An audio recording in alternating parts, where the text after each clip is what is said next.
اور آخر میں میرے بھائیوں اور بزرگوں، ایک بڑی دردمندانہ گزارش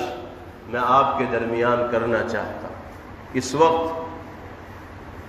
ملک کے جو حالات ہیں وہ کسی پر مخفی اور پوشیدہ نہیں ہیں۔ ہماری بستیوں میں اور علاقوں میں جو مدارس و مکاتب قائم ہیں، جو دین کی محنت کرنے والے افراد ہیں، وہ ملت اسلامیہ کا نہایت قیمتی سرمایہ ہے۔ ہر طرف سے دین پر اسلام دشمن طاقتیں اٹیک کر رہی ہیں، حملہ کر رہی ہیں، اور ہمیں اس بات کا یقین ہونا چاہیے کہ ہماری دینی پہچان کو، شناخت کو اگر کوئی چیز محفوظ رکھنے والی ہے تو وہ مدارس ہیں، مکاتب ہیں، دینی فکر رکھنے والے افراد ہیں، دینی جماعتوں سے وابستہ افراد ہیں، دینی درد رکھنے والے افراد ہیں۔ یہی وہ سرمایہ ہیں کہ جن کی محنتوں کے صدقے میں دین کی شمع روشن ہے اور ہماری دینی پہچان اور شناخت برقرار ہے۔ یہی وجہ ہے کہ دشمنان دین کی نگاہوں میں یہ دینی ادارے سب سے زیادہ کھٹکتے ہیں، ان کی آنکھوں میں کانٹوں کی طرح یہ چیزیں چبھتی ہیں، اس لیے کہ وہ جانتے ہیں کہ جب تک ان اداروں سے اور ان افراد سے امت مسلمہ کے عام لوگوں کا جوڑ رہے گا، اس وقت تک ان کے دین و ایمان کا، ان کے ضمیر اور غیرت کا سودا نہیں کیا جا سکتا۔ میں تفصیل میں نہ جاتے ہوئے اس حقیقت کو عرض کرنا چاہتا ہوں کہ ہم سب کی یہ ذمہ داری ہے کہ ہم اس طرح کے اداروں، اس طرح کے مدارس اور اس طرح کے مکاتب کو مضبوط سے مضبوط تر کرنے کی کوشش کریں، اور دشمن جو ان کو نقصان پہنچانا چاہتے ہیں ان کی سازشوں کا منہ توڑ جواب دیں۔ ہم اپنی ذاتی ضروریات پر خرچ کرنے کا جتنا خیال کرتے ہیں، اس سے زیادہ خیال اپنے دینی سرمایے کی حفاظت کے سلسلے میں ہمیں کرنا ہو۔ آپ جانتے ہیں کہ مدارس اسلامیہ میں جو خرچ ہوتا ہے اس کی آمد کہاں سے ہوتی ہے؟ جو سرمایہ ہزاروں طلبہ کے اوپر خرچ کیا جاتا ہے، کہاں سے وہ سرمایہ وصول کیا جاتا ہے؟ کوئی مستقل آمدنی کا ذریعہ نہیں ہے، کوئی کارخانہ مدرسے کا نہیں ہوتا،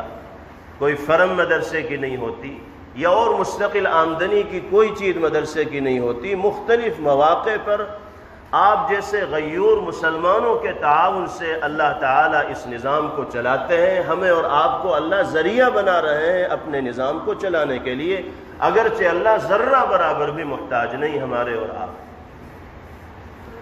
قربانی کے جو دن ہیں، قربانی کے دنوں میں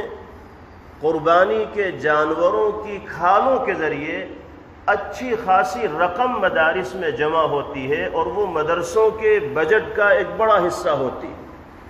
مدرسے والے قربانی کے دنوں کے منتظر رہتے ہیں کہ قربانی کے ایام آئیں گے، اللہ تعالیٰ اس ذریعے سے ایک بجٹ کی تکمیل فرما دیں گے اور ضرورتیں پوری ہو جائیں گی۔ لیکن آپ دیکھ رہے ہیں کہ پچھلے 1-2 سال سے چرم قربانی کا بھاؤ اتنا گر گیا ہے کہ اب اس کو جمع کرنے سے مدرسے والوں کو بظاہر کوئی فائدہ ہوتا دکھائی نہیں دے رہا۔ 2-4 سال پہلے بڑے جانور کی ایک کھال جو 1200 روپے میں بکا کرتی تھی، آج مارکیٹ میں بمشکل تمام 60-70 روپے میں جا رہی ہے، اور چھوٹے جانور کی کھال کی تو کوئی قیمت نہیں، اس کو دبانا پڑتا ہے، کوئی لینے والا نہیں آتا۔ ہم نہیں جانتے کہ کس کی طرف سے یہ بندشیں لگائی جا رہی ہیں، کون اس سازش کے پیچھے ہے، کون کسے نقصان پہنچانا چاہتا ہے۔ یقیناً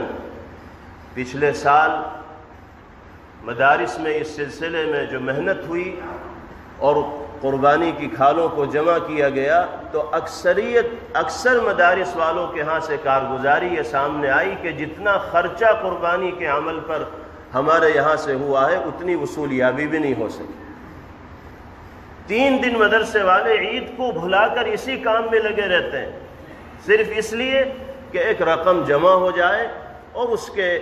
برکت سے نظام کو سہولت و آسانی کے ساتھ چلایا جا سکے۔ یقیناً نظام اللہ کا ہے، ایک طرف سے اگر راستہ بند ہوگا تو اللہ دوسرا راستہ پیدا فرمائے۔ ہمیں اپنے مدارس کو چلانے کے لیے قربانی کے جانوروں کے کھال پر ڈیپینڈ اور منحصر نہیں ہونا ہے، ہمیں پوری غیرت ایمانی کا مظاہرہ کرنا ہے۔ اگر آپ اور ہم یہ محسوس کر رہے ہیں کہ اب اس ذریعے سے مدرسوں کی آمد نہیں ہو رہی ہے تو ہمیں کسی دوسرے ذریعے کو تلاش کر کے اس کی تلافی کرنی ہوگی، یہ ہماری دینی اور ایمانی ذمہ داری ہے۔ اور اس کی تلافی کی یہ شکل اس وقت آپ کے سامنے پیش کرنی ہے کہ قربانی تو ہم سب کو کرنی ہی ہے، واجب قربانی بھی کرنی ہے، نفلی قربانی بھی کرنی ہے۔ گزارش یہ ہے کہ آپ اس بات کا عہد کر لیں کہ ہم ہر حصے کے ساتھ 100 روپیہ مدرسے میں تعاون کی نیت سے رسید کٹوائیں گے۔ بڑے جانور میں 7 حصے ہوتے ہیں، اگر 700 روپیہ مدرسے میں تعاون کی نیت سے دے دیا گیا تو وہ کھال جو 1200 میں بکتی تھی کم سے کم آدھا یا تہائی پیسہ تو آ ہی جائے گا، اور 100 روپیہ تو کم سے کم ہے، کوئی اس سے زیادہ دینا چاہے تو دے سکتا ہے۔ اگر ہم اس کا اہتمام کر لیں گے تو انشاءاللہ اس نقصان کی تلافی ہوگی، صدقہ و خیرات کا ثواب ملے گا، اور اللہ کتنی بلاؤں اور آفات اور مصائب سے ہماری حفاظت فرمائیں گے ہم اس کی توقع اور امید بھی نہیں کر سکتے، سوچ بھی نہیں سکتے۔ اس لیے آپ سے بڑی مخلصانہ اور دردمندانہ گزارش ہے کہ اس پیغام پر آپ خود بھی عمل کریں، اور شہر میں اور آس پاس کے علاقوں میں جہاں تک اس پیغام کو پہنچایا جا سکتا ہے آپ پہنچائیں،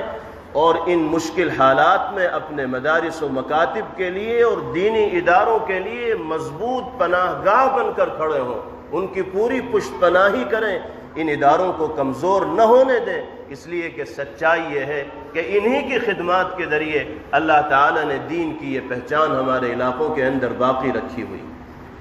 اللہ تعالیٰ ہم سب کو اس پر عمل کرنے کی توفیق عطا فرمائے۔ آپ حضرات تیار ہیں نہیں اس کے لیے؟